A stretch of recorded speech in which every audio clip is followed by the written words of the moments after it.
Hello ಬಾಬಾರೆ ನೆತಾನ phone balm phone ಬಡ ಹಂಕ್ಯಾಂದ ದಿಕ್ಕುತ್ತಿಲ್ಲ ರಫಳ ସେଟା ବड़ा ଆଉଡ କଲେଇ କହୁଛି ଜାଣିଛୁ ଯାଇ କଲେ ରକୁଡ଼ା ଦିକୁଥିବେ। ଆଚ୍ଛା ଠିକ୍ ଅଛି ଦିକୁରେ କଥା ହେଇଯିବା ଟେନସନ୍ କିସ। ହଁ ଆଉ ଫୋନ୍ ଫାନ୍ ବି କରୁନ କେମିତି ଅଛ କେମିତି ନାହିଁ। ଫୋନ କରୁନି ମୋର ରିଚାର୍ଜ ଥିଲାନି ଆଉ। ଆଉ ରିଚାର୍ଜ ଥିଲା ମୁଁ ତ ଏଇ ମଝିରେ କଲ୍ କରିଥିଲି ସୁଇଚ୍ ଅଫ୍ ତ କହୁଥିଲା। ମଝିରେ ଚାର୍ଜ ନାହିଁ ରିଚାର୍ଜ ନାହିଁ ବୋଲି ସୁଇଚ୍ ଅଫ୍ କରିକି ମୋବାଇଲ ଟା ରୁମ ରେ ରଖିଦେଇକି କାମ ପଳଉଥିଲି ଆଉ। ତୁମ ସିଆଡେ ଗୋଟେ ଘଟଣା ଘଟିଛି ଜାଣିଛ ନା ନାଇଁ? ହଁ ଜାଣିଛି। କିସ କୁହ ନା? ମଣିଷ ଖାଇଲା ମଣିଷ ମାଂସ। ହଁ ଆମ ଘରେନି ଏଁ ଆମ ଘରେ ତୁମ ଘରେ? ହଁ ମୋ ନାନୀର ଡେଥ ହେଇଥିଲା ହଁ ତ ମୋ ଶାଣୀକୁ ନେଇଥିଲେ ହୁଁ ଉଡେଇବେ ବୋଲି ମୋ ବଡ ବାପା ଖାଇ ଦେଇଛି। ନା ନା ନା ଆଉ ଆଉ ଗୋଟେ ଆମର ଗାଁ ର ବଡ ବାପା। ଆରେ ସେଇଟାନି ମୁଁ ବି ଡାଉଟ୍ ହଉଛି ମୁଁ କହୁଛି ଏଟାକୁ କେଠି ଚିହ୍ନା ଚିହ୍ନା ଲାଗୁଛି ମତେ। ବାପା ହୁଁ ଆଉ ମୋ ବାପା ମାନେ ସମସ୍ତେ ମିଡିଆ ଆଗରେ କହିଛନ୍ତି ଆଉ। ହୁଁ ତାହେଲେ ଏମିତି କଥା। ହୁଁ ମୁଁ ବି ଜାଣିନଥିଲି ହଁ ମୁଁ କହୁଛି ଏଇଟା ତ ଏମିତି ତାପ ମତେ ଫୋନ କରିଥିଲା ହଁ। ହୁଁ ତାପରେ ଏତି ଦେଖା ଯାଉଛି ତାକୁ ଫୋନ କରନା ସତ ନା ମିଛ। ହୁଁ ତାପରେ ମୁଁ କହିଲି ମୁଁ ତ ଜାଣିନି କିନ୍ତୁ ଠିକ୍ ସେ ମୁଁ ବି ତାକୁ ତ ଚିହ୍ନା ଚିହ୍ନା ବି ଲାଗୁଛି ତ କାହାକୁ? ମାନେ ତୁମ ବଡ଼ ବାପାକୁ। ହଁ ମୁଁ କହୁଛି ଏଟାକୁ କେଠି ଚିହ୍ନିଚି ଭଳିଆ ଲାଗୁଛି ଚିହ୍ନା ଚିହ୍ନା ଲାଗୁଛି ଆଉ ଇଆଡେ ସିଂ ଟାଇଟେଲ ବି ସିଂ କହୁଛନ୍ତି ନା। ହୁଁ ଆଉ ଜଣେ ଯେ ସେ ପୁଅ ଟା ଥିଲା ତାଙ୍କ ସାଙ୍ଗେ ସେଟା କିଏଟା ଦୁଇ ଜଣ ଥିଲେ ଯେ ସେଟା ଯେ ଆମର ପୁତୁରା ହବ। ହଁ ପୁତୁରା ମୋ ହବ ବାପା ମାନଙ୍କର ନାତିଆ ହୁଁ ହୁଁ ତ ଆମର ପୁତୁରା ହବ ନା। ହୁଁ ହୁଁ ଏ ବାବାରେ ନିଶା ପାଉଡାରେ ଖାଇଛନ୍ତି ନା ତାଙ୍କର କୋଉ ଉଦ୍ଦେଶ୍ୟ ନେଇକି ଖାଇଛନ୍ତି ସେ ଭଗବାନଙ୍କୁ ଜଣା ତାଙ୍କୁ କୁ ଜଣା।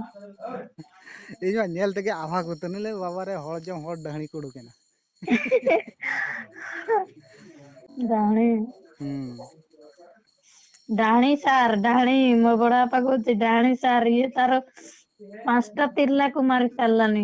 ହୁଁ ମାନେ ସେ ଯିଏ ଝିଅ ଟା ମରିଥିଲା ତାର ତ 25 ବର୍ଷ ନା କେତେ ନ୍ୟୁଜରେ ତ କହୁଥିଲା। ହୁଁ ପୁରା ଭାଇରାଲ ହେଇଯାଇଛି। ହଁ ସବୁବେଳେ ସବୁ ନ୍ୟୁଜ ରେ ଛାଡି ଦେଇଛନ୍ ସବୁ ହିନ୍ଦୀ ନ୍ୟୁଜ କି ଓଡିଆ ନ୍ୟୁଜ ସବୁ ତାପରେ ଗୋଟା ବାହାରିଛି। ସେ ତ ଡାକିକି ସିନା ମିଡିଆ ଆଗରେ କହିଦେଲେ ଏବେ କହୁଛନ୍ତି ଯେ ମୋ ବାପା କହିଛି ବୋଲି ମୋ ବାପାର ଭୁଲ।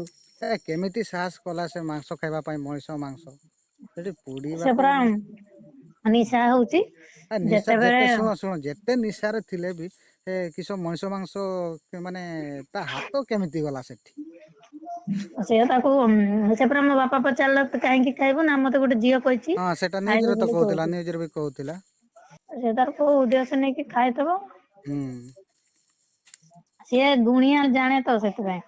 ହଁ ନ୍ୟୁଜରେ ବି କହୁଥିଲା ନା ଗୁଣିଆ ଟିକେ ଟିକେ ଜାଣିଛି ଆଉ ନ୍ୟୁଜରେ ତ କହୁଥିଲା ଗୋଟେ ମତେ ଝିଅ କହିଲା ସେଥିପାଇଁ ଖାଇଲି ଏ ଝିଅ କହିଲା ସେଟା କିନ୍ତୁ କହିପାରୁନାହିଁ। ହଁ ତାପରେ ଆରି ଥାନା କୁ ଯାଇଛି ଯେ ମାନେ ସେଟା ବି ମାନେ କ୍ୟାମେରା ଆଗରେ ବି ମାଂସ ପିସ୍ ଧରିଛି। ଏତେ ଗାମଛାରେ ଅବାଗ୍ୟା ଧରିକି ଲୋକ ଯାଇଛି ହୁଁ ଥାନାକୁ ବଡସାଇ ଥାନାକୁ। ହଁ ତାହେଲେ ଏଟା ତୁମ ଘର ଘଟଣା? ହୁଁ ବାବାରେ ମଙ୍ଗଳବାର ଦିନ ମୋ ନାନୀର ମୃତ୍ୟୁ ହେଲା ସକାଳେ ନା କେତେବେଳେ ହୁଁ ନା ସୋମବାର ଦିନ ରାତିରେ ହେଇଥିଲା। ହୁଁ ତ ବଡସାଇ ମେଡିକାଲ ରେ ଥିଲା ସିଏ ହୁଁ ସେଠି ଭଲ ହେଇ ପାରିଲାନି ନା ସେଇଠିନି ମରିଗଲା ବୋଲି ତାକୁ ହୁଁ ନେଇ ଯାଇଥିଲେ ବାରିପଦା ମେଡିକାଲ ହେଲା ହୁଁ ବାରିପଦା ମେଡିକାଲ ରେ ତାର ହଁ ବାରିପଦା ପୋଷ୍ଟମର୍ଟମ ହଁ କରିକି 3ଟା ବେଳେ ଆଣିଥିଲେ ତାକୁ ହୁଁ ଘରକୁ। 3ଟା ବେଳେ ଆଣିକି ତାଙ୍କର କଣ କାନ୍ଦା କଟା କରିକି ଘରେ କଣ କାମ ସାରିକି ନେଇକି ଯାଇଥିଲେ ତାକୁ 4ଟା 5ଟା ବେଳେ ହୁଁ ଯୋଉ ଇଏ କରିବାକୁ ନେଇଥିଲେ ସଂସ୍କାର ମାନେ କଣ କୁହନ୍ତି ସେଟା ଏ ଆରେ ମଶାଣୀକୁ ନେଇକି ଯାଇଥିଲେ। ମଶାଣୀକୁ ନେଇକି ଯାଇଥିଲେ ସେ ମଶାଣିରେ ସେ ପୋଡିଲା ନ୍ୟୁଜରେ ଯାହା କହିବା କଥା ଆମେ ଶୁଣୁଛେ ହୁଁ ଆଉ ମାନେ ସେଟା ମାନେ କିଏ ଗୁଡ ଆଡେ ନା କିଆଡେ ତାର ପୁଡିଲାନି ସେଠି କାଟିକି ତାପରେ ସେଠୁ ବାରକେଇଲେ ସେଇ ଯିଏ ଖାଇଲା ସିଏ କହିଲା ଯେ ଏଇ ଜିନିଷ ଟାକୁ ହାଣିକି ପକେଇଲେ ଜଳିବ କହିଲା ତାପରେ ମୋ ବାପା କହିଲା ଯଦି ତମେ ଜାଣିଛ ତାହେଲେ କର। ହୁଁ ସିଏ ଯୋଉ ପିଲାଟା ତା ସାଙ୍ଗରେ ଥିଲା ସିଏ ବି ତାକୁ କହିଲା ଏମିତି ଭାବରେ କାଟେ ହୁଁ ତାକୁ ଯେମିତି କହିଲା ସିଏ ବି ସେମିତି କାଟିଲା ପରା 3 ଭାଗ କରିଲା। ହୁଁ ତିନି ପିସ୍ କରିଲା, 2 ପିସ୍ ନିଆଁକୁ ଫିଙ୍ଗିଲା, ଆଉ ଗୋଟେ ପିସ୍ ଧରିଲା। ହୁଁ ତାପରେ ତାକୁ ପଚାରିଲା ଏଇଟା କଣ କରିବୁ? ନା କାମ ଅଛି। ହୁଁ କଣ ଅଛି, କଣ ପାଇଁ ତୋର ଏଇଟା ଦରକାର? ନା ଆମର କାମ ଅଛି। ଯଦି ତୋର କାମ ଅଛି ଶୀଘ୍ର ସାର, ଆମେ ପଳେଇବା। ହୁଁ। ଏମିତି କହିବାରୁ ସିଏ ତାପରେ ସେଟା ବି ସିଏ ଆମର କେମିତି ଶୁଣୁ, ପଡୁନା ଆରେ ଡୋର ଶୁଣ ଆରେ ହଁ କେମିତି ପୁରା ଶୁଣୁଛି ମାନେ ମଦ ସାଙ୍ଗରେ ନା କିସ ସାଙ୍ଗରେ ଚାକଣା କରୁଛ। ହଁ ଏଟା ମାନେ ଏକା ମଣିଷ ନୁହଁ ଆକ୍ଚୁଆଲି ସତରେ ଏକା ସବୁ ଡାହାଣୀ। ହୁଁ ମାନେ ମଣିଷ ମାଂସ ଖାଇବା ପାଇଁ କେମିତି ସାହସ କଲା କେଜାଣି। ଯେତେ କେଜାଣି ନିଶାରେ ତାକୁ ଥାଉ, ଜଣା। ଯେତେ ନିଶାରେ ଥାଉ ନା ଯିଏ ବି ହଉ, ମଣିଷ ମାଂସ ଖାଇବା କିଛି ସମ୍ଭବ କଥା କି? ସେଟା ବି ମଶାଣିରେ। ସେଟା ବି ମଶାଣିରେ ଖାଇଛି ସେଇଠିନି। ହୁଁ ସେଇଠିନି କାଟିଲା, କାଟିକି ସେଇଠିନି ଖାଇଛି। ସେ ମାଉଁସ ଟା ଯେତେବେଳେ ଆଣିଲା ଜୁଇ ଉପରକୁ ନା, ହୁଁ ସେତେବେଳେ ଖୁସିରେ ପାର ନାଚିଲା। ଯିଏ ଖାଇଲା ସିଏ ନାଚିଲା। ହୁଁ ହୁଁ। ତାପରେ ମୋ ବାପା ତାକୁ ପଚାରୁଛି କଣ ପାଇଁ ନାଚୁଛୁ? ଖୁସି ଏମିତି ମାଂସ ଟାକୁ ଧରିକି କଣ ପାଇଁ ନାଚୁଛୁ? ନା ମୁଁ ଖାଇବି ଆଉ ସେଥିପାଇଁ ନାଚୁଛି। କହିକିନି ଖାଇଦେଲା। ତାପରେ ଆଉ ଗୋଟେ ପିସ୍ ଇଏ ଖଣ୍ଡିଆ କରିକି ଆଉ ତା ସାଙ୍ଗକୁ ଦେଇଦେଲା, ସେଇ ଆମର ପୁତୁରା ଛୁଆଟାକୁ। ହୁଁ ହୁଁ।